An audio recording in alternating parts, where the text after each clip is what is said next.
আমার কথা হইল আব্দুল কাদের জিলানী কে আর মৌলভী কাসেম নানুতুবি কে? তাহলে কাসেম নানুতুবি আমি সম্মান করলাম, যদি ওনার নামটা ফাঁসে রাখলে বেদাত হয় না, তা আমার গাউসে ফাকের কাদেরি লেখলে কেন বেদাত হয়? কারণ কাসেম নানুতুবি আমার গাউসে ফাকের গোলামেরও গোলাম, গোলামেরও গোলাম। ছেড়ে দিলাম।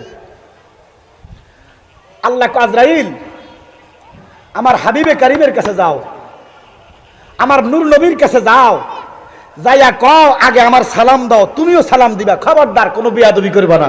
সুবহানাল্লাহ কোন।